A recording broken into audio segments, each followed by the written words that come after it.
علی بھائی آپ کا کہنا ہے کہ خارجی کافر نہیں، لیکن سنن ابن ماجہ کی حدیث کے مطابق ان کو کافر کہا گیا ہے۔ احادیث میں جو اس طرح کے کفر آتے ہیں نا، انہیں کہا جاتا ہے کفر دون الکفر۔ جس طرح کہ صحیح مسلم میں حدیث ہے کہ بندے کے کفر اور اسلام میں فرق، شرک اور ایمان میں فرق کیا ہے؟ نماز ہے۔ تو پاکستان میں پھر کتنے کافر ہیں؟ ادھر بھی ہوتا ہے کوئی بیٹھے ہوں۔ تو اس کی تعویل کیا کی جاتی ہے کہ عمل کفار والا ہے، یہ وہ کفر نہیں ہے جو اسلام سے نکالتا ہے۔ یہ کفر ہوتا ہے عربی میں انکار، ناشکری کے معنوں میں، کسی خاص اسپیسیفک معنوں میں۔ اچھا، یہ تعویل ہم کیوں کرتے ہیں؟ اگر ہم یہ نہیں کریں گے نا تو دنیا میں ہر فرقہ پھر اسلام سے ایک دوسرے کو نکالے بیٹھا ہوا ہے۔ یہ تعویل ہم اس لیے کر رہے ہیں کہ یہ یہاں کفر سے مراد امام وقت کو چھوڑ جانے والا ہے۔ جس طرح کے صحیح مسلم میں حدیث ہے جو امام کی بیعت کے بغیر مرا وہ جاہلیت کی موت مرا۔ اب اسلام کی ٹرم میں جب جاہلیت، زمانہ جاہلیت بولا جاتا ہے تو اس سے مراد کیا ہوتا ہے؟ کفر کا زمانہ۔ تو جن لوگوں نے حضرت علی کی بیعت نہیں کی تو ان کو ہم کہتے ہیں کہ کافر مر گئے، انہوں نے وقت کے امام کو نہیں پہچانا اور جاہلیت کی موت مرے۔ کبھی ہم کہتے ہیں وہ کافر مر گئے؟ ہم کہتے ہیں نہیں، یہاں جاہلیت سے مراد یہ ہے کہ گویا وہ عمل کیا، اوور آل کافر نہیں ہے۔ یہ پیورلی علمی بحثیں ہیں۔ سب سے بڑھ کر مولا علی سے زیادہ تو کوئی نہیں خوارج کو جانتا نا، تو سب سے پہلے تو مولا علی سے فتویٰ آنا چاہیے تھا نا یہ کافر ہیں۔ تو میں نے المصنف ابن ابی شیبہ سے بتایا ہے کہ ان سے پوچھا گیا کہ یہ کافر ہیں تو انہوں نے کہا کہ یہ کفر ہی سے تو بھاگے ہیں، تو وہ یہ حدیث پیش کر دیتے نا۔ مخلوق کے سب سے بہترین لوگ جو قتال کر رہے تھے وہ تو حضرت علی تھے۔ یہ حصہ تو بخاری مسلم میں ہے کہ خوارج سے وہ قتال کریں گے جو مخلوق کے بہترین لوگ ہوں گے، اور خوارج بدترین مخلوق ہوں گے۔ اور حضرت علی یہ حدیث بیان کرتے ہوئے کہتے ہیں کہ میں آسمان سے زمین پہ گر پڑوں یہ تو مجھے گوارا ہے، لیکن یہ گوارا نہیں کہ میں رسول اللہ پہ کوئی ایسی بات کروں جو میں نے خود نہ سنی ہو صلی اللہ علیہ وآلہ وسلم۔ یعنی انہوں نے یہ بتایا کہ میں جو بولنے جا رہا ہوں یہ کوئی چھوٹی بات نہیں ہے، چونکہ آپ اپنے فوجیوں کا مورائل بلند کر رہے تھے، کیونکہ صحابہ میں یعنی وہ جب ان کی داڑیاں نمازیں دیکھتے تھے تو وہ کہتے تھے ہم مسلمانوں کو قتل کر رہے ہیں۔ پھر حضرت علی نے وہاں حدیث سنائی کہ مخلوق کے بہترین لوگ ہوں گے جو خوارج کو قتل کریں گے، اور مسلم کے تو الفاظ ہیں اس کے بعد کوئی بھی نیک عمل نہ کریں وہ ان کے لیے یہ قتال ہی ان کے مرتے دم تک کے لیے ان کی آخرت بچانے کے لیے کافی ہو جائے گا، اتنی بڑی ایکٹیویٹی ہوگی۔ لیکن اس کے باوجود حضرت علی کیا کہہ رہے ہیں کہ یہ کفر ہی سے تو بھاگے ہیں، کیونکہ انہوں نے یہ سمجھا میں کافر ہو گیا ہوں تو مجھے بھی چھوڑ گئے۔ تو حضرت علی نے تو اس حدیث کا انکار کر دیا آپ کے ذوم میں، لیکن میرے نزدیک انکار نہیں کیا، انہوں نے اس کی صحیح ڈیفینیشن بتائی۔ پھر پوچھا گیا منافق ہے، انہوں نے کہا منافق کہاں سے ہو سکتے ہیں؟ منافق تو اللہ کا ذکر نہیں کرتے مگر بہت تھوڑا، یہ تو اتنی لمبی نمازیں پڑھتے ہیں۔ اور بخاری مسلم میں الفاظ ہیں کہ اے علی اتنی لمبی وہ نمازیں پڑھیں گے کہ تمہیں بھی ان کی نمازوں پہ رشک آئے گا۔ تو نماز تو اللہ کی پڑھ رہے ہیں نا وہ۔ اچھا، اور پھر حضرت علی سے جو ان کا اختلاف ہے وہ بھی حضرت علی کی محبت میں ہے کہ معاویہ کے ساتھ آپ صلح کیوں کر رہے ہیں، یہ باغی ہے، یہ واجب القتل ہے۔ یہ ان کا سٹانس تھا، ان کو کوئی اپنی ذاتی اختلاف نہیں تھا۔ ہم جو انہیں غلط کہتے ہیں وہ اس لیے کہ امام وقت کے حکم کی انہوں نے نافرمانی کی۔ جس طرح کہ اگر نعوذ باللہ صحابہ کرام صلح حدیبیہ کے موقع پر رسول اللہ کا حکم ماننے سے انکار کر دیتے حضور کی محبت میں ہی، جو شروع میں ریلیکٹنٹ تھے، حضرت عمر بھی، بخاری میں الفاظ ہیں کہ یا رسول اللہ ہم دب کے کیوں صلح کریں، ٹھیک ہے، تو وہ حضور کی محبت میں ہی کر رہے تھے نا، لیکن وہ غلط ہوتا اگر ایسے کرتے۔ اس لیے بخاری مسلم میں الفاظ ہیں، سہل ابن حنیف کہتے ہیں بدری صحابی، یہ وہی تھے جنہیں حضرت معاویہ کو معزول کر کے حضرت علی نے شام کا گورنر لگایا تھا اپنے دور خلافت میں، اور حضرت معاویہ نے استعفیٰ دینے سے انکار کر دیا تھا تو جنگ صفین لڑنی پڑی حضرت علی کو۔ سہل بن حنیف جنگ صفین کے موقع پر بخاری اور مسلم دونوں میں الفاظ ہیں، وہ اپنا گھوڑا دوڑا کے صحابہ کرام میں آتے ہیں اور وہ کہتے ہیں کہ اگر صلح حدیبیہ کے دن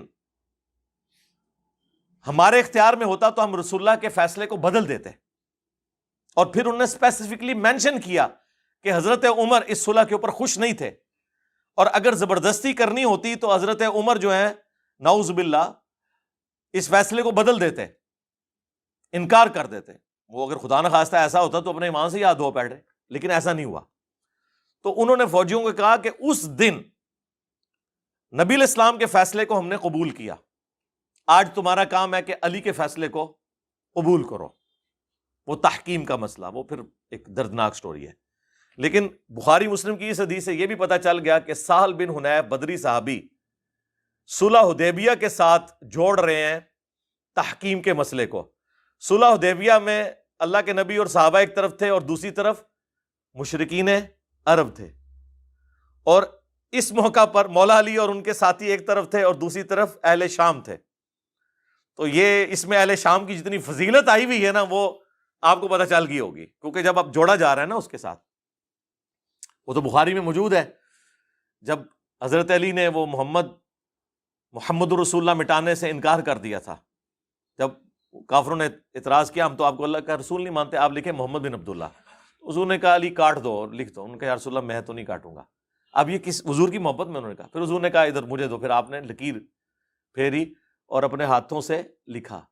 اور حضرت ابوبکر کہتے ہیں حضور کی ہینڈ رائٹنگ اتنی اچھی نہیں تھی، اس لیے کہ آپ کو اللہ تعالیٰ نے یہ ملکہ نہیں دیا تھا، یہ حضور کا معجزہ تھا کہ آپ لکھ پڑھ نہیں سکتے تھے، کیونکہ سورہ العنکبوت میں اگر ایسا ہوتا تو لوگ گمان کرتے یہ کتاب آپ نے خود لکھ لی ہے۔ حضور کے حق میں لکھا پڑھا نہ ہونا یہ عیب نہیں ہے، خوبی ہے، اور لکھا پڑھنے سے مراد جاہل ہونا نہیں ہے، اللہ نے انہیں علم سکھایا ہے، لیکن یہ اللہ تعالیٰ نے ان کو معجزہ دیا ہے کہ تو وہاں پہ حضرت علی نے جو انکار کیا تو وہ اس وجہ سے نہیں تھا کہ نعوذ باللہ نافرمان تھے۔ اور اسی حدیث کا ایک طریق سنن نسائی الکبریٰ کے اندر موجود ہے، خصائص علی والے چیپٹر کے اندر، وہ بڑا دردناک ہے۔ اس میں پہلے تو وہ مناظرہ بھی ہے جو خوارج اور ابن عباس کے درمیان ہوا، جو ہم نے ریسرچ پیپر 5B کربلا والے میں ڈالا ہوا ہے، اور دوسرا یہ وہ روایت لے کے ہے کہ حضرت علی نے جب یہ انکار کیا نا، حضور نے یہ کیا تو اس کے بعد نبی علیہ السلام نے حضرت علی کو ایک رازداری کی بات بتائی اور کہا کہ اے علی تم پہ بھی اسی طرح کا ایک وقت آئے گا، اس وقت تمہیں بھی وہی کچھ کرنا ہوگا جو آج میں کر رہا ہوں۔ یعنی رسول اللہ نے اپنی جگہ علی کو رکھا اور مشرکین عرب کی جگہ حضرت علی کے مخالفین کو رکھا، تبھی ریزیمبلنس بنے گی نا۔ انہوں نے کیا کہا تھا کہ ہم محمد رسول اللہ نہیں مانتے، محمد بن عبداللہ لکھو۔ جب حضرت علی اور حضرت معاویہ کے درمیان جنگ بندی ہوئی، جو معاہدہ لکھا گیا اس میں لکھا تھا امیر المؤمنین خلیفۃ المسلمین علی ابن ابی طالب اور معاویہ ابن ابی سفیان کے درمیان۔ تو معاویہ بن ابی سفیان رضی اللہ تعالیٰ عنہ، ہم تو ہماری تو مجبوری ہے جی، صحابی ہونے کی وجہ سے ہم احترام سے نام لیتے ہیں اور رضی اللہ عنہ کہتے ہیں، نبی الاسلام کی نسبت کی وجہ سے۔ تو ان کے پاس جب یہ معاہدہ پہنچا تو انہوں نے کہا میں تو اس معاہدے پہ سائن نہیں کروں گا، میں تو اسے امیر المومنین نہیں مانتا ہوں، جس طرح کے مشرکین عرب نے کہا تھا کہ ہم اسے اللہ کا رسول نہیں مانتے۔ ٹھیک ہے، تو آپ ذرا دیکھ لیں کیا ریزیمبلنس بن رہی ہے۔ اس سے ان ناسبیوں کا بھی رد ہو گیا جو کہتے ہیں نہیں وہ حضرت علی کو خلیفہ مانتے تھے، بس صرف قصاص عثمان مانگتے تھے۔ وہ اس سے بڑھ کے تو جامعہ ترمذی اور سنن ابی داؤد میں موجود ہے کہ بنو امیہ کے لوگ کہتے ہیں علی تو خلیفہ ہی نہیں ہے اور خلافت تو ہم میں ہے، جس پہ حضرت سفینہ نے کہا تھا یہ ان کی پیٹھ سے جھوٹ نکلا، ان کی بادشاہت روئے ارض کی بدترین بادشاہت ہے۔ اور مسند ابی داؤد طیالسی اور مصنف ابن ابی شیبہ میں تو یہاں تک موجود ہے کہ یہ بدترین سخت گیر بادشاہ ہیں، اور ان کا پہلا بادشاہ معاویہ ابن ابی سفیان ہے۔ اور راوی حدیث جب حضرت سفینہ سے پوچھتا ہے کہ پھر حضرت معاویہ کیا ہوئے اگر خلافت 30 سال تک ہے، جب حضرت سفینہ کہتے ہیں ابو بکر کے 2 سال، عمر کے 10 سال، عثمان کے 12، علی کے 6، اور حسن ابن علی کے 6 مہینے بھی اس میں شامل ہیں، 5.5 سال، اور یہ مل کے 6۔ ان کا معاویہ تو بادشاہ ہیں، اور مصنف ابن ابی شیبہ میں آیا کہ سخت گیر بادشاہ اور پہلا معاویہ ابن ابی سفیان ہے۔ یعنی حضرت سفینہ حضور کے آزاد کردہ غلام، وہ ان کو خلیفہ نہیں مانتے تھے بلکہ بادشاہ مانتے تھے۔ ہم خلیفہ بھی نہیں مانتے، یہ ذہن میں رکھیے گا، خلیفہ راشد چھوڑ دیں، خالی خلیفہ بھی نہیں مانتے، ملک مانتے ہیں۔ ہاں ان معنوں میں تو خلیفہ آپ بے شک عمران خان کو بھی کہہ لیں اور شہباز شریف کو بھی کہہ لیں حکمران کے طور پہ، یزید کو بھی کہہ لیں آپ کا دل کرے، لیکن اگر خلیفہ ان ٹرو سینس کے اندر ہے تو وہ خلفائے راشدین وہی ہیں۔ اب حضرت علی رضی اللہ تعالیٰ عنہ علیہ السلام کو حضور نے فرمایا کہ تمہیں بھی پھر وہی کرنا پڑے گا جو مجھے کرنا پڑا. تو وہ جب حضرت معاویہ نے وہ تحریر واپس کی نا تو حضرت علی رضی اللہ تعالیٰ عنہ نے کہا صدق رسول اللہ صلی اللہ علیہ وآلہ وسلم، رسول اللہ نے سچ کہا تھا، اور کہا کہ یہ مٹا دو، تم لکھو علی ابن ابی طالب اور معاویہ ابن ابی سفیان کے درمیان. ٹھیک ہے، اس میں حضرت علی کی جو تکلیف ہے اس کا تو آپ اندازہ کر سکتے ہیں، لیکن آپ اس چیز کا اندازہ کریں کہ مخالفین کے اوپر جو وعید فٹ ہوئی ہے کہ انہوں نے محمد رسول اللہ کا انکار کر کے محمد بن عبداللہ لکھوایا، حالانکہ وہ مشرک تھے. سمجھ میں آتا ہے، یہاں پہ کلمہ گو مسلمان تھے اہل شام، اور انہوں نے امیر المومنین خلیفۃ المسلمین علی ابن ابی طالب کٹوا کر کیا لکھوایا؟ علی ابن ابی طالب. تو ریزیمبلنس تو سیم ہے. تو دیکھ لیں کس کی نسبت کہاں جڑی ہوئی ہے. علی کے ماننے والے رسول اللہ کے ساتھ کھڑے ہیں، اور علی کے مخالفین اس جگہ پر رسول اللہ نے انہیں کھڑا کیا. ہم نہیں کھڑا کرتے، وہ کہیں گے جی فتویٰ لگا دیا، جہاں پر نبی الاسلام کے مخالفین صلح حدیبیہ کے موقع پر کھڑے ہوئے تھے. خیر وہ یہ ایک دردناک چیز ہے تحکیم کے اوپر. یہ جو جنگ بندی ہوئی اور اس میں پھر وہ 2 بندے نامینیٹ ہوئے، ادھر سے ابن عباس نے جانا تھا مولا علی کی طرف سے، انہوں نے کہا ہم ابن عباس کو نہیں مانیں گے، یہ حضرت علی کا رشتہ دار ہے. صرف ابو موسیٰ اشعری کو یعنی دھکے سے ایسا بندہ چوز کیا جو اتنے اچھے طریقے سے ڈیبیٹ نہیں کر سکتا تھا. اور ادھر سے آئے جناب اتنی پرسنالٹی کہ ان کے نام کے اوپر آج تک عمرو و یار کی کہانیاں پڑھائی جاتی ہیں، یعنی ان کی نسبت کی وجہ سے. میں نے نہیں لکھی کہانیاں، میرے متھے نہ مار دینا. عمر ابن عاص رضی اللہ تعالیٰ عنہ، ہم تو نام احترام سے لیں گے، ظاہر ہے صحابی ہیں، صلح حدیبیہ کے بعد مسلمان ہوئے لیکن فتح مکہ سے پہلے مسلمان ہوئے ہیں، یہ بھی اور حضرت خالد بن ولید بھی. تو عمر بن عاص وہ جب طے پایا اور فیصلہ یہ طے پایا کہ جناب دونوں کو کہتے ہیں سائڈ پہ ہو جاؤ، تو تیسرا بندہ کوئی خلیفہ چن لیتے ہیں. اندازہ کریں یہ کون سا فیصلہ طے پایا جا رہا تھا کہ ایک بندہ حاکم. یہ اسی طریقے سے ہے کہ کسی کے گھر میں چور گھس جائیں اور آپ جا کے یہ فیصلہ کرنا شروع کر دیں کہ ٹھیک ہے لڑنے کی ضرورت نہیں، دونوں آدھا آدھا مال کر لو، یا مالک بھی دستبردار ہو جائے، چور بھی دستبردار ہو جائے اور کسی تیسرے بندے کے حوالے کر دیتے ہیں یہ مکان. بھائی مولا علی کو تو انہی صاحب نے خلیفہ چنا تھا جنہوں نے ابو بکر عمر عثمان کو چنا ہوا تھا، بلکہ وہ جو 6 رکنی کمیٹی جو صحیح بخاری میں آتا ہے اس میں حضرت عثمان کے بعد تو حضرت علی اب باقی تھے. ان سے زیادہ کون خلافت کا حقدار تھا بعد میں حضرت عثمان کی شہادت کے بعد؟ تو یہ کوئی فیصلہ تھا جی عبداللہ بن عمر کو بنا دے؟ یہ بھی بیچ میں ایک رائے آئی. اسی وجہ سے وہ صحیح بخاری میں 4108 ہے نا جو حضرت معاویہ نے خطبہ دیا تھا عبداللہ بن عمر کی طرف کنایا کرتے ہوئے، کون تم میں سے خلافت کے لیے خواہش رکھتا ہے، سینگ اٹھائے، میں اس کے باپ سے زیادہ خلافت کا حقدار ہوں. حضرت عمر کی نعوذ باللہ توہین کر دی.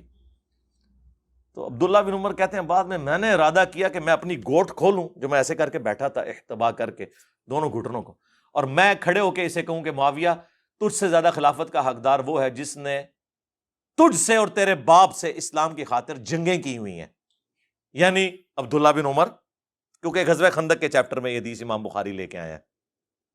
یا حضرت علی کی طرف اشارہ ہے کہ تم باپ بیٹا تو کافر تھے، آج بعد میں مسلمان ہو کے کہہ رہے ہو کہ ہم عمر سے بھی زیادہ خلافت کے حقدار ہیں، کیونکہ انہوں نے کہا میں اس کے اور اس کے باپ سے زیادہ خلافت کا حقدار ہوں. تو ظاہر ہے جسے کہا اسی کو تکلیف ہوئی نا. انہوں نے بعد میں کہا میں نے ارادہ کیا لیکن پھر میں فتنے کے ڈر سے خاموش ہو گیا اور خون ریزی کے ڈر سے. پھر مجھے جنت کی نعمتیں یاد آ گئیں کہ ٹھیک ہے مر کے تو جنت میں ہی جانا ہے، دنیا میں کمپرومائز کر لیتے ہیں.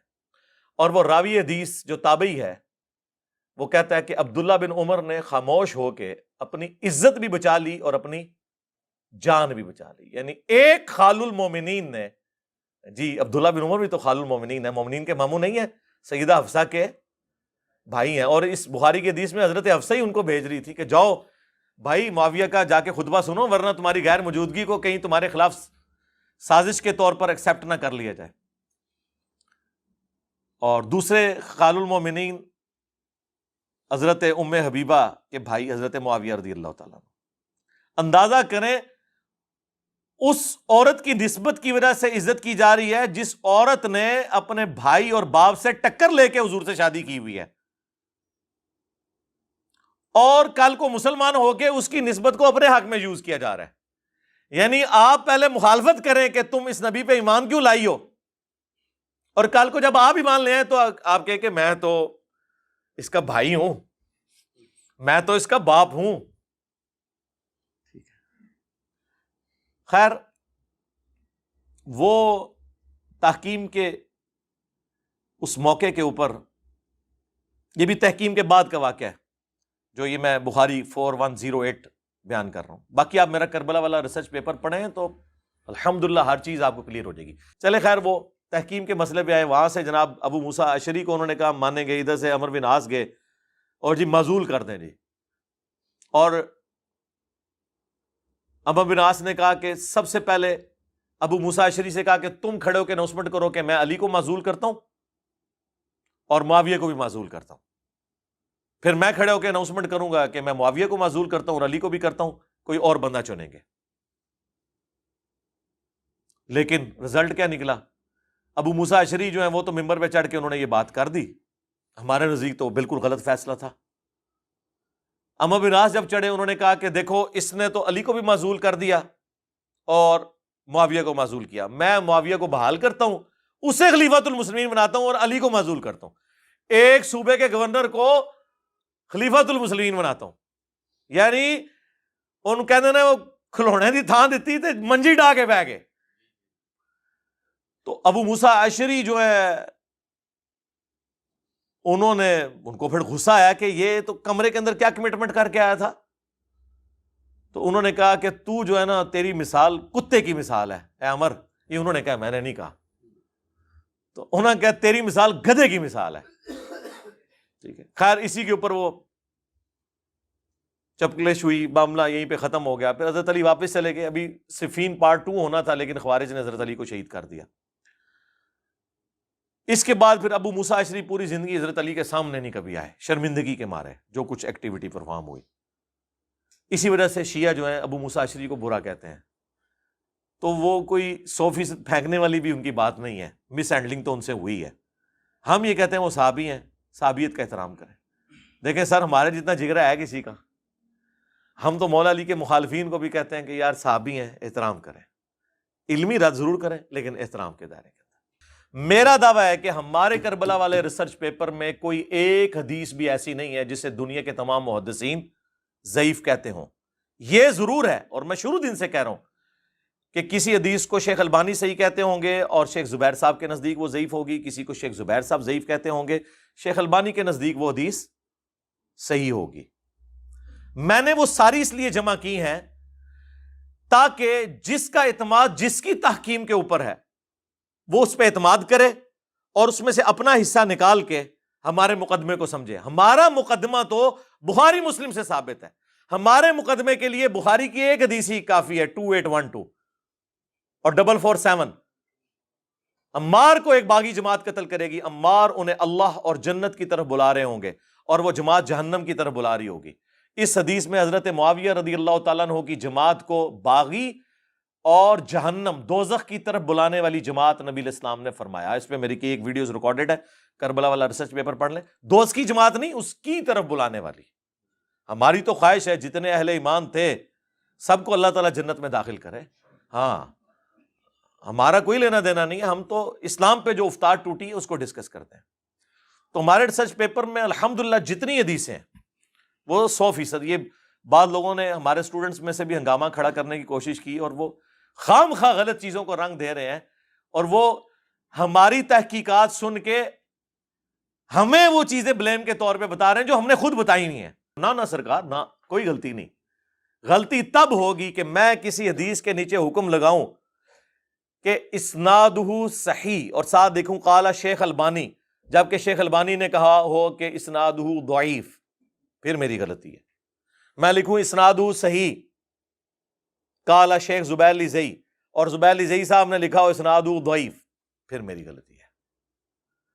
جب میں نیچے تحکیم لگاتا ہوں تو وہ اسی لیے لگاتا ہوں تاکہ جس کا اب اکثر تو ناصبی شیخ البانی کو امام مانتے ہیں، ہم بھی کہتے ہیں وہ بہت بڑے حدیث کے امام ہیں، تو مجھے کتے نے کاٹا ہوا ہے کہ میں وہ حدیث نکال دوں جسے شیخ البانی نے صحیح کہا ہو، جسے امام ترمذی نے حسن صحیح کہا ہو، جو حدیث امام حاکم اور امام ذہبی کے اصولوں کے مطابق صحیح ہو۔ اب یہ وہ چار بڑے امام ہیں جنہیں اہل حدیث زبیلی زئی صاحب سے بڑا امام مانتے ہیں، یعنی وہ حدیث جو ترمذی میں ہے کہ وہ عبید اللہ ابن زیاد کا جب سر کاٹ کے مختار سقفی کے سامنے رکھا گیا تو اس کے نتنوں میں سانپ گھس گیا تھا۔ اس حدیث کو شیخ زبیر صاحب کہتے ہیں کہ اس میں آمش کی تدلیس ہے، میں اسے ضعیف کہتا ہوں۔ میں نے جب شیخ صاحب سے پوچھا، شیخ صاحب کہتے ہیں میرے نزدیک ایک سانپ نہیں 1000 سانپ اس کے نتنوں میں داخل ہونے چاہیے۔ ہاں وہ کہتے ہیں میں تو خوش ہوں، لیکن میں اصول پہ بات کر رہا ہوں، مجھے اس کی سما کی تصریح نہیں ملی۔ لیکن جو آمش کی تدلیس کو نہیں مانتے، پاکستان کے آلموسٹ سارے اہل حدیث سوائے اکا دکا کے، وہ کہتے ہیں کہ آمش کی تدلیس سے ہم صرف نظر کرتے ہیں، چاہے ارشاد اللہ قصری صاحب ہوں، خواہ وہ شیخ البانی ہوں، امام ذہبی ہوں، امام ترمذی ہوں، اس لیے وہ حدیث کو صحیح کہتے ہیں۔ تو میں نے وہ حدیث ڈالی ہوئی ہے، تو بعض لوگوں نے اعتراض کیا انجینئر صاحب نے ضعیف روایت ڈالتی ہے، منو پہ دس دینے، میرے کو سیکھ کے منو پہ دس دینے، سرکار ضعیف نہیں ہے، جن کے خلاف ناسبیت کا مقدمہ ہے ان کے نزدیک وہ بالکل صحیح۔ آپ کو سمجھ آئی یہ بات کی؟ یہ میں کیسے نکال دوں جو کہ میرے پاس ایک ہتھیار ہے؟ آپ یہ چاہ رہے ہیں میں وہ ہتھیار نکال دوں، اور جو میں ہتھیار لے کے آؤں جس کو وہ مانتے ہی نہیں ہیں، تو میرے تو دونوں ہتھیار ہی فارغ ہو گئے نا۔ ہمارا مقدمہ تو بخاری مسلم میں ہے، لہذا اس میں جہاں جہاں پہ بھی کوئی روایت ہے الحمدللہ وہ محدثین کے نزدیک کبھی کسی محدث کے حکم میں صحیح ہوگی، کبھی کسی کے، دو نمبری نہیں ہوگی۔ اللہ کا شکر ہے دو نمبری یہاں پہ نہیں ہے۔ دو نمبری کے لیے ضروری ہوتا ہے کہ آپ کسی فرقے کو فالو کریں۔ ہم تو ہر اس بات کو فالو کر لیتے ہیں جو صحیح ہوتی ہے، تو ہمیں موقف بدلنے میں کوئی ٹائم نہیں لگتا الحمدللہ۔ کہیں پہ غلطی ہو اپنا رجوع ریکارڈ کرواتے ہیں، لیکن وہ غلطی ہونی بھی چاہیے نا، خام خواہ تو نہیں رجوع ریکارڈ کرانا، یا خام خواہ میرے ساتھ اختلاف رائے تو نہ کوئی کرے، کوئی بات بنتی بھی ہو نا۔ آٹا گوندے ہلدی کیوں ہے؟ تو آٹا گوندے ہوئے ہلنا تو پڑے گا نا۔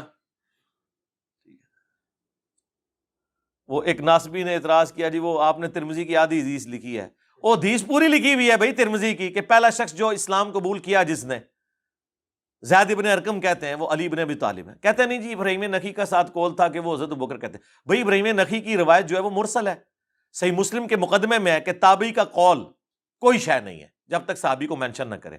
جب ایک روایت آدھی جو روایت ہے وہ موقوف ہے ایک صحابی تک جو سابقون الاولون میں سے ہیں، اور باقی جو آدھا اس کا جو حصہ ہے وہ ہے ہی ضعیف اور مردود اور مرسل ہے، میں نے اس کو نہیں لکھا، تو اس سے کیا فرق پڑتا ہے؟ جبکہ میں اس پمفلٹ کے لکھنے سے پہلے پوری ویڈیو ریکارڈ کروا چکا ہوں، پہلا مسلم کون، اس میں نے اس کو پورا بریف کیا ہے۔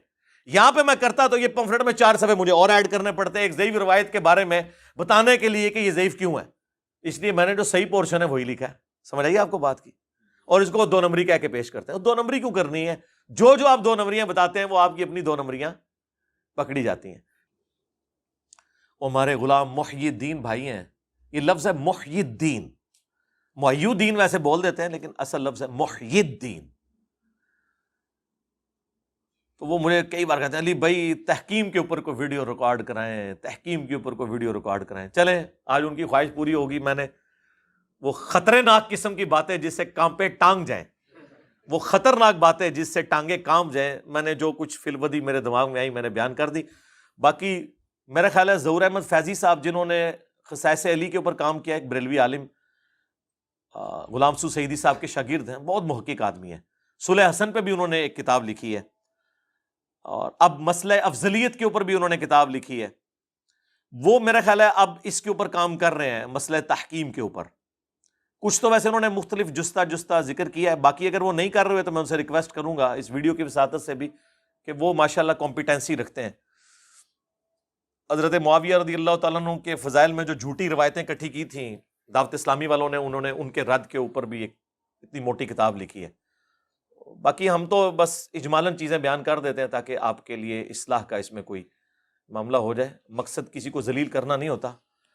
تو بات کہاں سے کہاں نکلی تھی وہ خوارج والی، وہ میں نے آپ کو کہا نا کہ کبھی آمد ہوتی ہے نا، آج ہو گئی، وہ اللہ نے فیصلہ کرنا ہوتا ہے شرح صدر کب ہو. یہ کشف نہیں ہے، الہام نہیں ہے، یہ شرح صدر ہے. جسٹ لائک جب کسی شاعر کے اوپر کوئی دکھی کیفیت ہو تو وہ اشعار کہہ دیتا ہے، تو ہمارا بھی یہی معاملہ ہوتا ہے کہ ہم اس طرح کی جب کوئی بات ہے، اب دیکھیں وہ بائی چانس ہی، مطلب میں ایک جملہ بولا، جب کبھی ہم کوئی بات کرتے ہیں نا کہ جی فضائل مال میں یہ لکھا ہے، تو وہ دیوبندیوں کے مولوی کہتے ہیں او جی تو فلانے بزرگ نے بھی لکھا ہوا ہے، آپ ان کو کوئی نہیں غلط کرتے. او میں کیڑا جو فلانا.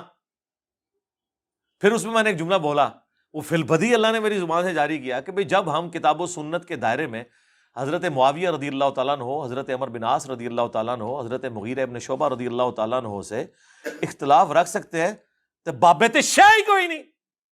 وہ اس وقت جب جملہ میری زبان سے نکلا، وہ پھر اسے کوئی شرف قبولیت حاصل ہو گیا، اور اب تو ماشاءاللہ وہ کمپلیٹ ہو گیا. کیا؟ نبی کے جیسا ہے ہی کوئی نہیں، بابت شے ہی کوئی نہیں. اب ان لوگوں کا بھی گلا دور ہو گیا جو کہتے ہیں اب بابوں کی توہین کر رہے ہیں. تو اب آپ دیکھیں کس شخص کے مقابلے پہ ہم ذکر کر رہے ہیں. آپ تو ہمیں کہتے ہیں جی وہ کوئی بڑے سے بڑا بھی بابا غوث قطب ابدال ہو، کسی ادنا سے صحابی، خواہ وہ حضرت واشی کیوں نہ ہو، ان کے گھوڑوں کے قدموں کی خاک جو گھوڑے کے نترے میں بیٹھتی ہے اس کو نہیں پہنچ سکتا. تسی تے اتنا ذلیل کر دے ہو اپنے بابیاں نو خود. میں تو رسول اللہ کے مقابلے پہ کہہ رہا ہوں کہ نبی کے جیسا ہے ہی کوئی نہیں، بابے تے شے ہی کوئی نہیں. تو میری بات بری لگ جاتی ہے. خود تو آپ نے اتنا ذلیل کیا ہے کہ گھوڑے کے بھی قدموں کے نیچے، وہ بھی جو جا کے ناک میں جا کے وہ ذرے بیٹھتے ہیں. ٹھیک ہے نا؟ پتہ نہیں اور کتنے کتنے تسی جناب پہنچایا ہے اپنے بزرگاں نو. ٹھیک ہے نا جی؟ وہی میں نے کہا نا، میرے ساتھ ایسی دشمنی ہے، میں کہوں نا خدا ایک ہے، انہوں نے کہنا نہیں آج تسی دو منا گے. ابھی میرا ایک کلپ آ رہا ہے، انشاءاللہ فائنل ہو گیا وہ، اس کا عنوان ہے میرے خلاف کلپ بنانے کا ثواب. ہاں کتنا ثواب ہوتا ہے اگر علی بھائی کے خلاف کلپ بنایا جائے. اس کا اتنا ثواب ہوتا ہے جس طرح دنیا میں ہر بندے کی یہ خواہش ہے نا میں مرنے سے پہلے ایک مسجد بنواؤں گا، اس طرح دنیا کے ہر عالم کی خواہش ہے کہ مرنے سے پہلے میں نے انجینئر کا رد ضرور کرنا ہے ایک بار. اس وقت تمام فرقوں کے علماء دین کی خدمت یہ نہیں سمجھ رہے کہ لوگوں کو دین سکھائیں، وہ یہ خدمت یہ سمجھ رہے ہیں کہ انجینئر صاحب کے خلاف ایک کلپ ریکارڈ کرا دیں اور لوگوں کو بتائیں کہ اس دور میں دجال سے بڑا فتنہ یہ ہے، آپ نے اس سے بچ جانا ہے. ہاں یہی خدمت کر رہے ہیں. بتائیں مجھے کیا اب اہل حدیث بریلویوں کے خلاف کلپ بناتے ہیں جو انہوں نے ادھم مچایا ہوا تھا؟ ان کے دیکھ لے پچھلے 3-4 سالوں میں سارے کلپ میرے بارے میں آ رہے ہیں، بریلویوں کے کلپ سارے میرے بارے میں آ رہے ہیں. ٹھیک ہے جی؟ دیوبند کے کلپ سارے میرے بارے میں آ رہے ہیں. شیعہ سے تھوڑے بہت امید تھی کہ وہ کوئی انصاف کا کام لیں گے، لیکن اب تو انہوں نے بھی وہ سارے کے سارے معاملات شروع کر دیے ہیں اور جھوٹے الزامات میرے اوپر لگانے شروع کر دیے ہیں. خیر میں تو خوش ہوں کہ وہ جو ہم پہ لوگ الزام لگاتے تھے یہ وابی ہے، اہل حدیثوں کے کلپ آئے 2015 میں، میں نے کہا شکر ہے میرے مالک، انہوں نے کوئی وابی کہے گا میں کہ دیکھو سارے وابی میرے خلاف تھے. ٹھیک ہے جی؟ جب یہ کہتے ہیں نہیں اندروں والے بھی بریلوی ہے، جب بریلویوں کے کلپ آئے میں کہا شکر الحمدللہ. پھر میں دعائیں کرتا تھا یا اللہ شیعہ کے بھی کلپ آئیں تاکہ میں ان کے ناسبیوں کے منہ بند کروں. ہوں دیکھو تھوک دے صاحب نال کلپ آ رہے ہیں انہوں نے بھی. ٹھیک ہے جی؟ تو ہم ساروں کہیں گے شکریہ علماء دیوبند، علماء بریلویہ، علماء اہل حدیثیہ اور وہابیہ اور شیعہ کہ آپ لوگ یہ کلپ اور بنایا کریں تاکہ میں اپنی عوام کو سیٹسفائی کر سکوں گا. تک کو یار یہ بھی گالا منو کٹ رہے ہیں، منو خدا دا نہ ہے، منو سرٹیفکیٹ دے دو کہ میرا تعلق کسی کے ساتھ نہیں ہے. ہم تو سمپل مسلم ہیں الحمدللہ.